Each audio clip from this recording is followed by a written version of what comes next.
वासुदेवाय ओम नमो भगवते वासुदेवाय नमो विष्णुपदाय कृष्णपृष्ठाय भूतले श्रीमते भक्तिवेदांत स्वामी विति नामिने नमस्ते सरस्वती देवी गौरवाणी प्रचारिणे निर्विशेष शून्यवादी पाश्चात्य देशतारिणे जय श्री कृष्ण चैतन्य प्रभु नित्यानंद श्री अद्वैत गदाधर श्री वसंती गौर भक्त हरे कृष्ण कृष्ण कृष्ण हरे हरे हरे राम राम राम हरे हरे मुखं करोति वाचालं पंगुं लंघयति कृपातहं वन्दे श्रीगुरुं दीनतारिणे हरे Krishna. So continue from chapter 3. Today's verse is verse number 6. So let us chant the shloka. Okay. Karmendriyani samyamya कर्मेन्द्रियाणि संयम्य य आस्ते मनसा स्मरन् य आस्ते मनसा स्मरन् इन्द्रियार्थं विमूढात्मा इन्द्रियार्थान् विमूढात्मा मिथ्याचारः स उच्यते. मिथ्याचारः उच्यते. कर्मेन्द्रियाणि संयम्य कर्मेन्द्रियाणि संयम्य य आस्ते मनसा स्मरन् सा स्मरन् इन्द्रियार्थं विमूढात्मा इन्द्रियार्थान् विमूढात्मा मिथ्याचारः स उच्यते. मिथ्याचारः उच्यते.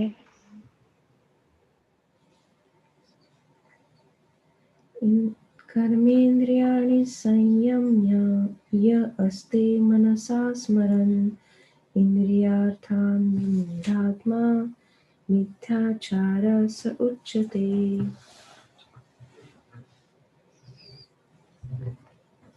Anybody else want to chant?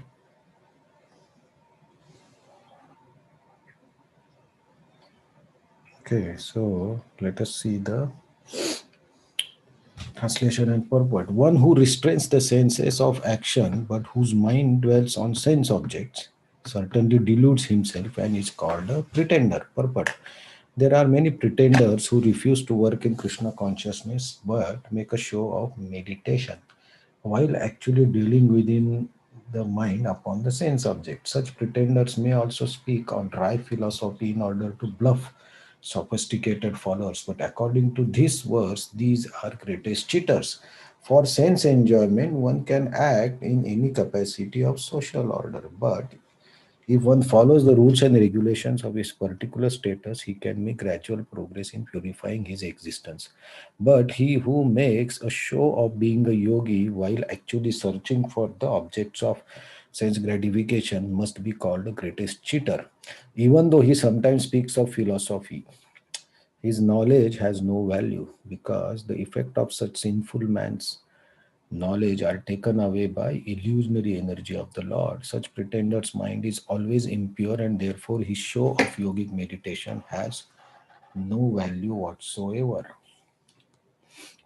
So Krishna is continuing his answer to Arjuna's question, which is better, intelligence or karma yoga or bhakti yoga.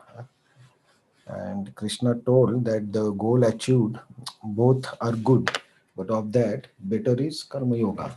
So in last three verses and this verse also, last two and this verse also, Krishna is explaining why he's saying that Karma Yoga is better than just renouncing the activities. Just renouncing the activities and um, focusing on knowledge. So Arjuna was saying that he will not fight and he will go. He can live in the forest also.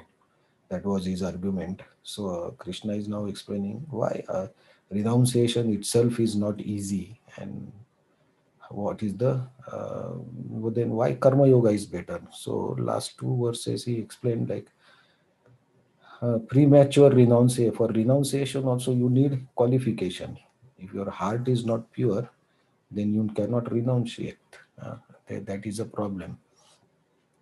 And even if you renounce and you say, I will just study or use the intelligence, but last yesterday shloka Krishna told that you cannot, the soul or the body cannot remain without doing any action, even for a moment. So you have to do some activity.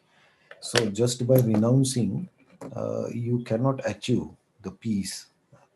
And here now Krishna tells, like, even if you renounce, and uh, if you are not qualified for renunciation, or you prematurely renounce for some prestige or something, and then what is the disadvantage of that? So if your heart is not pure and then you renounce, then though you stop the activities of hand, body, mind and everything, but still you, no, mind you cannot.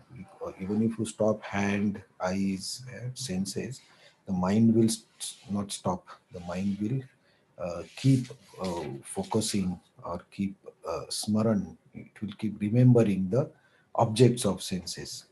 And we have seen last second chapter that by contemplating on the objects of senses, we develop attachment, and from attachment develops anger. Right? So, if your mind is not matured enough to renounce the activities, then you will anyway entangle in the activity of thinking about the sense objects. And so such a person is called vimudatma. Uh, so he is a foolish person, or he is not a clever person, um, because it's a mithyachar. It's showing the false. It's a hypocrisy, that I am something. You show something, but you are not that. And it is very difficult to live in such situation when you don't show your real nature and you want to hide some nature. Right. So Krishna is saying that just renunciation is not the solution. That you will not fight when you will go to forest, or you will live by begging water. That is not the solution, because uh, you should be matured enough to do that. And Arjuna, still a kshatriya, for him to renounce is difficult. So here Krishna is trying to tell Arjuna why it is better to work in Krishna consciousness or karma yoga. So this teaching, right? So we see many examples around us in this Kali Yuga, where the people display different powers, or externally they show that they are a yogi or a renunciate, but they are actually not. And the problem of this this hypocrisy or false representation of yourself is, one is you cheat the people in general. So pretender, achara, mithya achara means false achar, means false conduct. So one is you do false conduct in front of all the people. uh, that is one thing. And plus, along with that, you or the person cheats himself also, because he is not honest. If you are not honest, you cannot do anything seriously or sincerely. Even if you are not honest in your job, you cannot do that job sincerely. So honesty is required. And in spiritual practice or in meditation, the honesty to yourself and to others is very important. That is given a very high importance everywhere, so that your mind does not focus on wrong things, and your mind is clear of what exactly you want to do. So false pretendation or false identification is a problem for external and for internal also. So Krishna is saying such a person, if he renunciates, he is a vimudatma. He is foolish, because he should not do that. So he is fooling others and he is fooling himself also. So when you start fooling yourself, then it's very difficult for mind to be in peace. Yeah.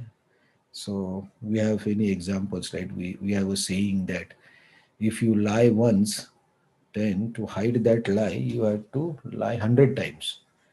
So it's better that you don't speak any lie, so that you can be peaceful. Otherwise, you have to just think how to hide the truth or how to hide the lie that I am wrong. Similarly, if you cannot be honest with yourself, then how you can expect other people to be honest with you? And if there is no dealing of honesty between the two people, then there is no uh, good relationships, and there is no trust.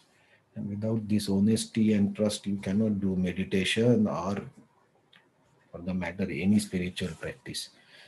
So Krishna giving the, even if we want to renunciate, what is the qualification and what are the risks?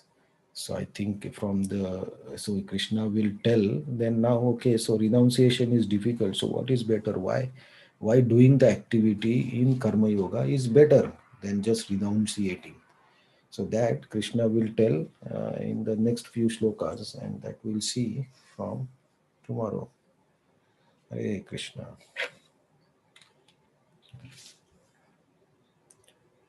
Any point? Any realizations anybody want to share?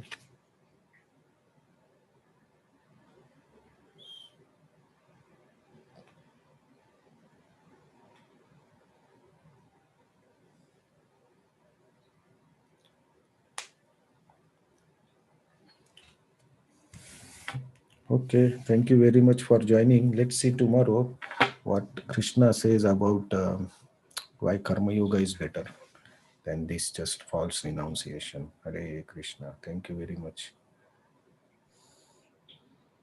Hare Krishna, thank you. Hare Krishna. Thank you. Hare Krishna, thank you. Hare Krishna. Hare Thank you Krishna. very Thank much. you. So much. Krishna. Hare Krishna.